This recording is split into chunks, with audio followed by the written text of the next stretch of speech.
Hi, my name is Katia, and this is my friend Yael. And we've written a book to help children understand the diagnosis of ADHD and the strengths and difficulties that may come along with it, and things that we can do to help with anything that is harder. And now we'd love to read our book for you. And we'd also like to draw attention to our wonderful illustrator. We hope you'll love her illustrations as much as we do. Her name is Jennifer Ball Cordero. So this is Different Thinkers ADHD. Hi, my name is Dr. Fredriksen. And my name is Dr. Rothman. We are pediatric neuropsychologists. What a mouthful, right? It basically means we are thinking doctors for kids. We work with children of all ages to understand how they think and learn. To do that, we spend lots of time talking with them and the important people in their lives, like their parents and teachers. We also have them do different activities, like solving puzzles and math problems, building with blocks, looking at pictures, answering questions, reading and writing, and playing word and memory games. Games and activities help us discover how kids think, learn, and feel. We then use that information to make a plan that will help children solve or manage whatever challenges or problems they face. A very important part of this process is helping kids learn more about how their amazing brains work so they and their families can understand what is easier and harder for them and why. In case you were curious, yes, we are parents too. Watching our own kids grow, learn, struggle, and thrive really helps us understand all the highs and lows you and your family go through. Have you ever wondered what's inside your head? If you could peek inside, you would find the most important organ in your body, your amazing brain. It is made up of billions of tiny brain cells called neurons that communicate with each other through connections called synapses. There are three main parts of the brain: the cerebrum, the cerebellum, and the brainstem. The cerebrum is the biggest part of your brain. It has two halves called hemispheres. Each hemisphere is divided into four smaller parts called lobes. Each lobe has important jobs to do. For example, the frontal lobe helps you plan ahead, pay attention, and solve problems. It also plays an important role in how you move and talk. There's also a lot going on in the middle of your brain. The amygdala processes emotions, and the hippocampus is important for your learning and memory.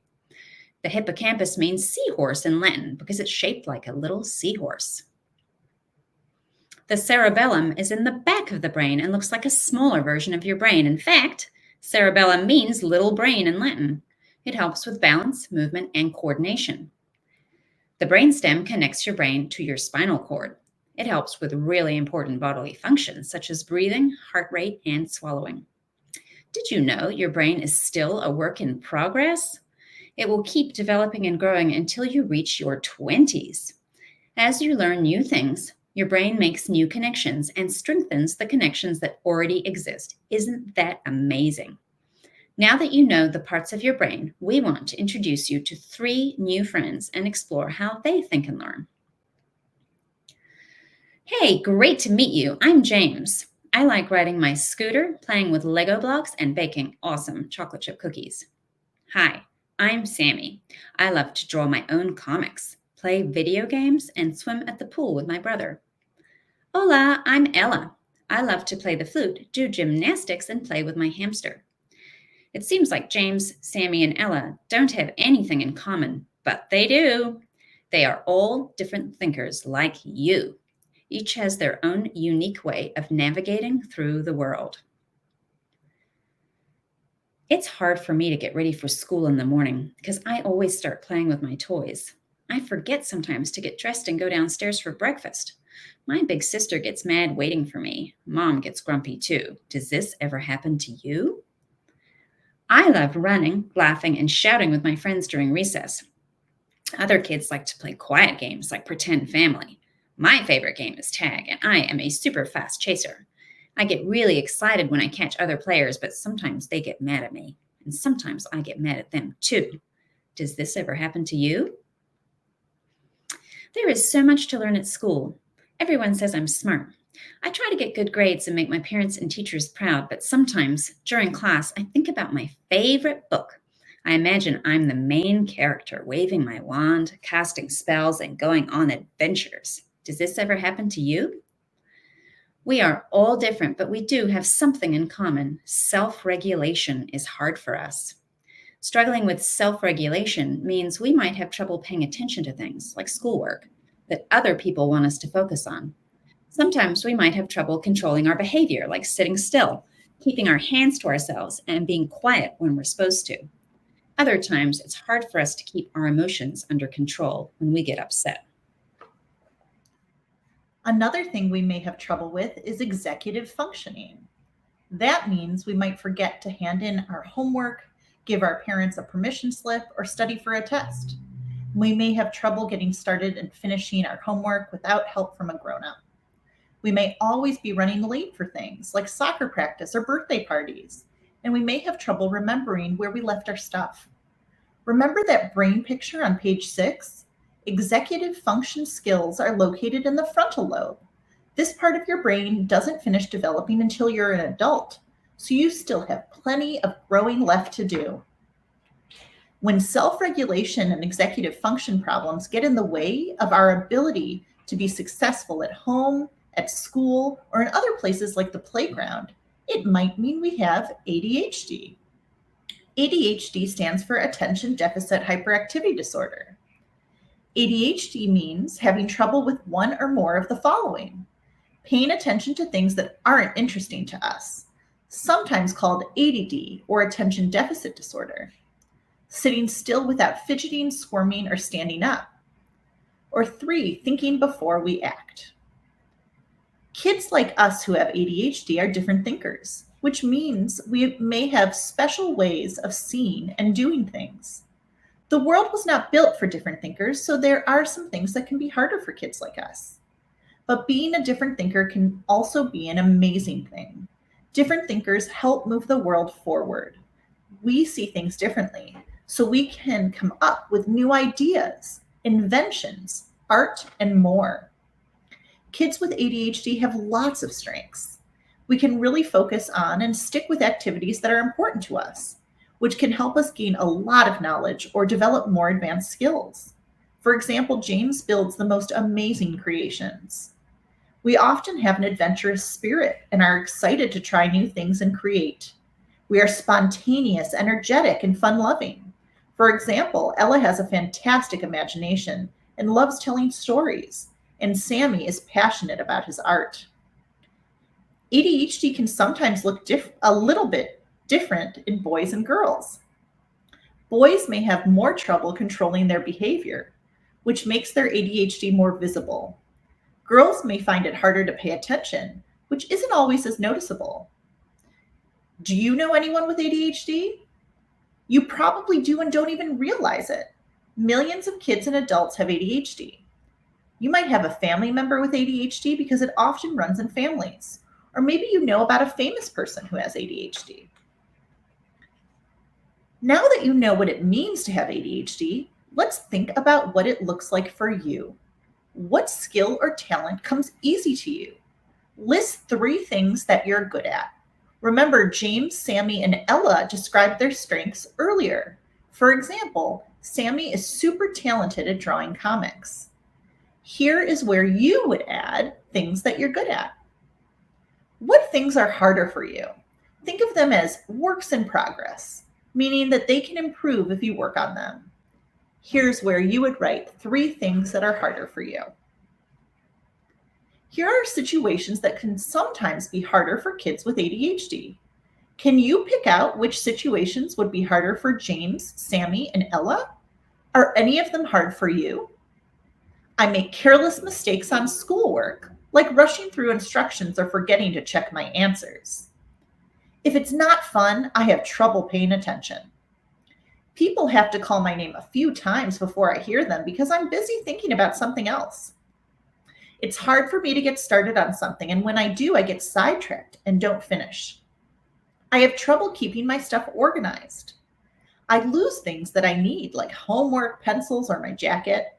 It's hard for me to get my homework done. I get easily distracted by my daydreams or by what's going on around me. I have trouble sitting still. I have trouble remembering all the steps of daily routines, like getting ready in the morning or at bedtime. I leave my desk when I'm not supposed to. I climb or run when I'm not supposed to. I have a lot of energy and I need to keep moving. I have trouble playing quietly. People say I talk a lot. I blurt out answers to questions. I have trouble waiting for my turn. I interrupt when other people are talking. How can you work on these skills? Different things work for different people. Here's what helps James, Sammy, and Ella. Going to bed earlier, getting plenty of sleep, and eating a healthy breakfast in the morning gives me the energy to get up and go. It also helps when I lay out my school clothes, pack my backpack, and find my shoes and coat the night before. My mom put up a to-do list that I check off as I get ready. I need to get a lot of exercise, and my teacher gives me movement breaks during class to help get my wiggles out. During recess, the teacher keeps an eye on me and reminds me to stay calm and to keep my hands to myself when I play. Then I get a sticker on my chart. If my chart is full at the end of the week, I get to choose a prize. It helped when my teacher moved my desk to the front of the room, away from the window. She checks to make sure I'm paying attention when she gives instructions, and she writes down what I'm supposed to do in case I miss a step. I highlight the symbols in my math problems so I don't add what I'm supposed to subtract, and I use a graphic organizer when I write. I've also learned to speak up and ask for help and reminders when I need them. Some kids with ADHD also take special medicine that helps them focus, sit still, and think before they act. This is something you can learn more about by talking to your parents and your doctor. What 3 things would help you do better in situations that are hard for you? And here's where you would write the 3 things that would be helpful. Remember, having ADHD means you are a different thinker, and different thinkers can and do make wonderful things happen. Thank you for sharing our book with us. We're so proud and happy to have you here. We wanted to present a little activity to bring things to life even further. So we thought about just a real life sort of a thing that would help you think about how executive functioning, which we discussed in the book, is interwoven throughout your daily activities. So planning ahead, being organized, these are important executive skills because they really go into any task that we try to do. So you often need these skills for school-related things like homework, studying, etc. But even activities outside of school, even sort of fun and exciting things will use these skills. So our activity is planning ahead while baking. So we're going to go through the steps that you need to think about for this activity. Step 1. First of all, you have to decide with your grown-up what you want to bake. All right. Step 2, to help you do that, it would be helpful to look up some recipes, right, and see what the choices are. Step 3, you want to look ahead and see and check, what do you already have in the pantry? Do you already have flour or do you need to buy it? Do you already have chocolate chips or do you need to buy them? That sort of thing. And then step 4, using that information, you will make a grocery list. You're going to write down what it is you need to buy at the store for your recipe. Step 5, you want to talk to your grown-up about when you guys can go shopping together to buy the ingredients. Step 6, go grocery shopping. Step 7, talk to your grown-up about when you can bake together. Step 8, gather all the ingredients and all the tools you will need, like some measuring cups. Step 9, wash your hands and bake. Wow, just baking something can take 9 different steps across several days. So remember how important it is to plan ahead, even with the smallest activities. Thank you so much for joining us.